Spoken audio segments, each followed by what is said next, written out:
In today's daily devotion, we're looking at the subject of leadership and followership as the teacher, Solomon, looks into the meaning behind it all. In verse 13 to 16 of chapter 4, it reads, chapter 4 of Ecclesiastes, it reads, "Better a poor but wise youth than an old and foolish king, who no longer knows how to heed a warning. The youth may have come from prison to the kingship, or he may have been born in poverty within his kingdom.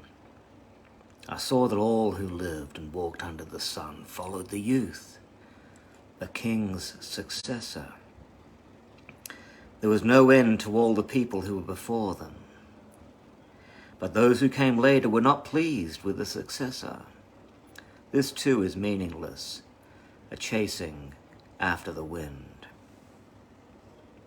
Solomon looks at leadership, how it works, why some people lead and others follow. Why is that? Why do some want to lead and others only want to follow? Why is it that some leaders are reluctant to lead, but they end up leading anyway? We could discuss leadership principles all day long, and I would like to. But remember, in Ecclesiastes, we're looking at meaning. What's the point of leadership? And what's the point of followership? Why is it a thing? What is its value? Throughout history, there have always been leaders and followers. Children prepare for it. When they're young, they sing, "Follow the leader." There's books and conferences and university degrees, so it's a big part of the world's focus. So it must be a very important thing. Important to know how it all operates. Way back when God spoke to Adam and Eve, he told them to go out and lead in the earth. Originally, leadership then was a reflection of God's rulership throughout the world, and it still is. At a sociological level, leadership maintains order and productivity and advancement. They talk about a dominance hierarchical structure. But as far as leadership is concerned, God has set it up, and without it, there would be chaos.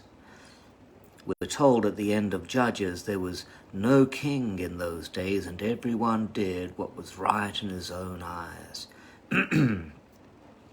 That's a recipe for chaos. It's a little like the world as it is today. However, you would have noticed during the recent pandemic that everybody, even your laid-back Aussies, fell into line. We're always looking for leadership, someone to follow, some ideal. Who would you be willing to follow? You'll find the answer simply by asking yourself where you want to go and how you want to get there. Where do you want to be this time next year? Where do you want to be 10 years from now, or in 1,000 years from now? And what form do you want to take when you arrive at your destination? Or in other words, what traits do you want to develop in your life, in your character, along the way? Would you like to develop courage, or wisdom, or decisiveness, or compassion? That's the kind of leader that all of us really should be looking for. Of course, if you wish to be in heaven and be like Jesus, then ultimately you must become a follower of him, a follower of Jesus, a disciple. But these are the things that we should consider when following anybody in life. Choosing a mentor or a church to attend, high upon our priority list ought to be the character and courage and wisdom and decisiveness of the leader. The teacher is talking leadership when he tells us it's better to be young rather than old, because old leaders become foolish. What does that mean? Well, the old leaders become set in their ways and no longer have wisdom to grow with the changing times and seasons. They become blind, like Eli, who grew old and fat and blind. They become old. A wise leader will not grow old in his leadership. The moment you become rigid, you set the stage for a takeover. Solomon saw this very thing occur when his younger brother Absalom attempted to wrest the kingdom from his father David.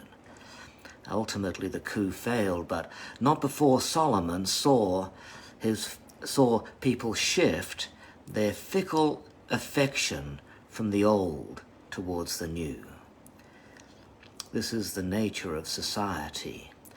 The leader must remain new in his thinking, maintaining a flexible and malleable mind and vision that can keep pace with the times of a changing world.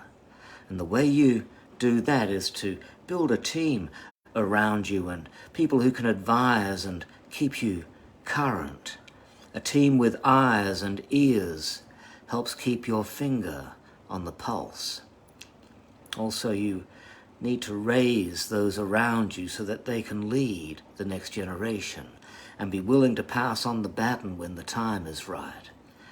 You should avoid nepotism at all costs, because holding the power within the family is simply a subtle way for you to stay on the throne. Of course, if your children grow up in the business or in your church and they know you and they know your ways and they've got the call of God upon their lives, or the anointing or the decisiveness to continue in your footsteps, and they're wise and they're strong and they're able to do so, and God has said that this is the one, and of course those are the ones that you release to take your place. But nepotism, where we just want to pass our leadership and keep everything within our kingdom, passing our leadership to our family members, that's a recipe for the destruction of everything that you've been trying to build. Thus the meaning of leadership changes over time. When you are young, people will want to follow you. It's just part of nature, it's part of their nature. But when you grow older, people's affections shift. You need to be ready for that and work with it.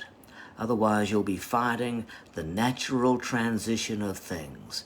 Transition, really, that God has established, because he said there is a time and a season for everything under the sun. The teacher also tells us that something about followership. He says people will follow someone simply because they're the new kid on the block. They may not be better or smarter, they may be worse, but they're new and they seem trendy, and so let's go follow them. There are a number of factors involved here, beginning with the fantasy enchantment with all things new. And then there's also the subtle knowledge that young leaders are easily flattered and therefore easily manipulated.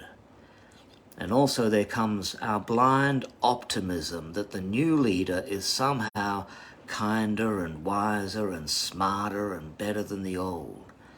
And finally, we tend to live vicariously through our leaders. And so if they're young, we somehow feel their youth is part of ours. They're more attractive, we feel more attractive. They're more attentive, we feel more attentive. We're less fragile. However, sooner or later, they're going to grow old as well. And the teacher has spoken about the inevitability of everything under the sun repeating itself, and this scenario is no different. Always we reap what we sow. It's essential that the successor doesn't reach for the scepter too soon. If ambition is your motive, then you'll only draw ambitious people around you who are following solely for their own benefit. And once they get what they need out of you, you're going to have a mutiny on your hands. Always honor those who go before you, and you'll receive honor in return.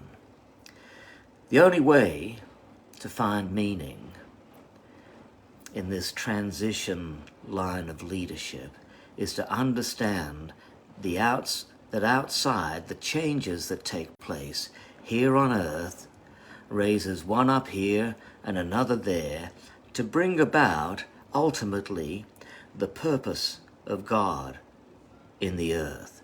That God promotes who he chooses to promote and he demotes who he chooses to demote. Ultimately, it's all in the hands of God. Think about it.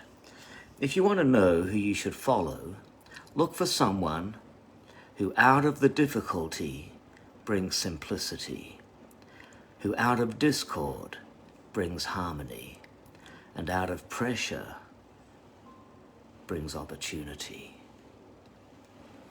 God bless you. We'll see you again tomorrow for some more mighty wisdom from the book of Ecclesiastes.